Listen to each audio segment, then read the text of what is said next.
মৌনী অমাবস্যা। মাঘ মাসে অমাবস্যাকে মৌনী অমাবস্যা বলা হয়।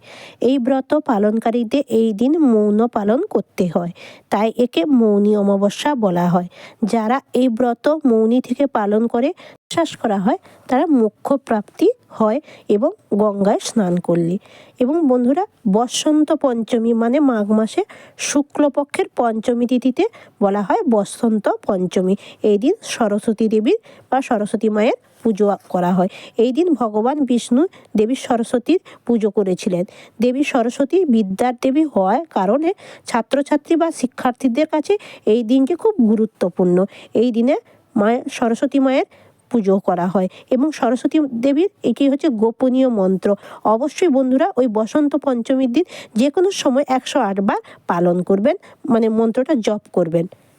মা সরস্বতী দেবীর এই দিব্য মন্ত্র ওং নমো ভগবতী সরস্বতী পরমেশ্বরী বাক্যবাদিনী হে বিদ্যা দেবী ভগবতী হংসবাহিনী বুদ্ধি মে দেহি প্রজ্ঞা দেহি দেহি বিদ্যা দেহি দেহি পরমেশ্বরী সরস্বতী।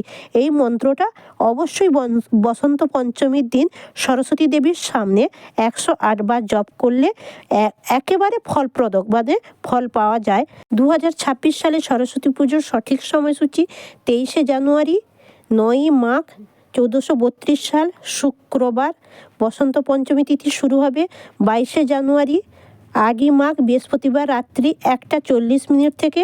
বসন্ত পঞ্চমী তিথি থাকবে 23শে জানুয়ারি, 9ই মাঘ শুক্রবার রাত্রি 12:30 পর্যন্ত।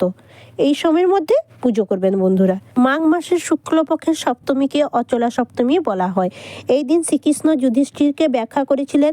এই দিন স্নান, দান এবং পিতৃপুরুষের উদ্দেশ্যে তর্পণ, সূর্যদেবের উদ্দেশ্যে অর্ঘ্যদান করলে বৈকুণ্ঠ প্রাপ্ত হয় এবং এই দিন বস্ত্র, ছাতা দান করা খুবই উত্তম।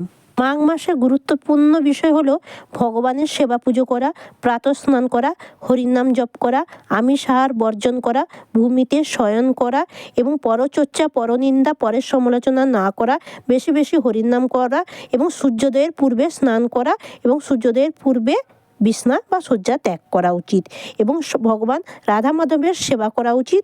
বেশি বেশি করে হরিনাম মহামন্ত্র জপ করা উচিত।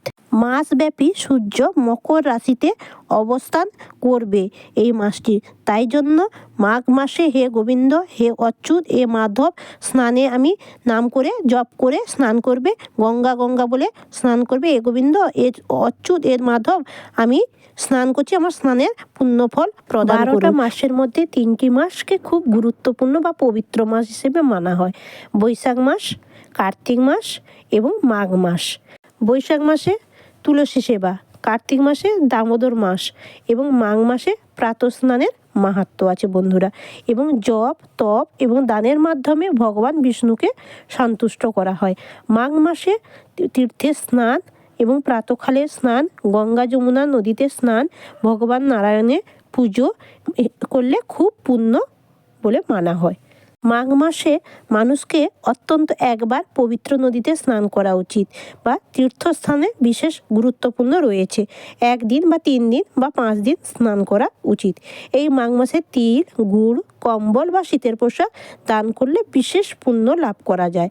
মাঘ মাসে পূর্ণিমায় যে ব্যক্তি ব্রাহ্মণকে গীতা, শ্রীমদ্ ভাগবত দান করে সেটি পুণ্য বলে মানা হয়।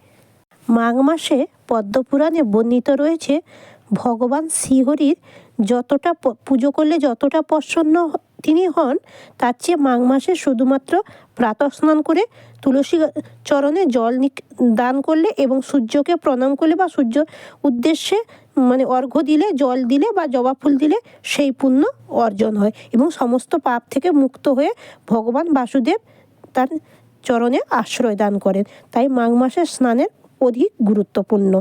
মাঘ মাসে প্রাতঃ স্নান, দান, উপবাস, একাদশী ব্রত এবং ভগবান শ্রীকৃষ্ণের পুজো এবং রাধারানীর পুজো, মাঘ মাসে অমাবস্যায় প্রয়াগে স্নান বা যে কোনো গঙ্গা বা পবিত্র নদীতে স্নান করলে স্বর্গলোক গমন করা যায়। সংক্রান্তির দিন থেকে সূর্য উত্তরায়ণে যাওয়া শুরু করে, দক্ষিণায়নে শেষ করে উত্তরায়ণের সূচনা হয়। বন্ধুরা নমস্কার। বন্ধুরা সবাইকে গোপু সোনা চ্যানেলে সুস্বাগতম।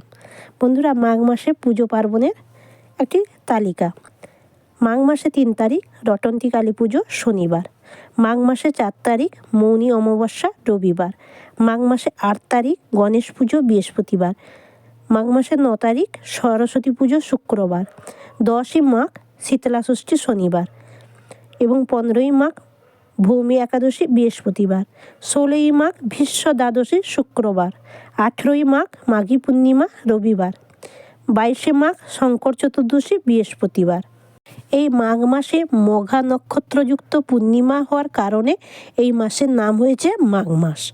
এবং ধর্মীয় বিশ্বাস অনুযায়ী এই মাসে সূর্যোদয়ের পূর্বে বা ভোরে প্রাতঃস্নানের মাহাত্ম্য আছে। স্নান করলে পাপ মুক্ত হয়ে স্বর্গলোক গমন করে।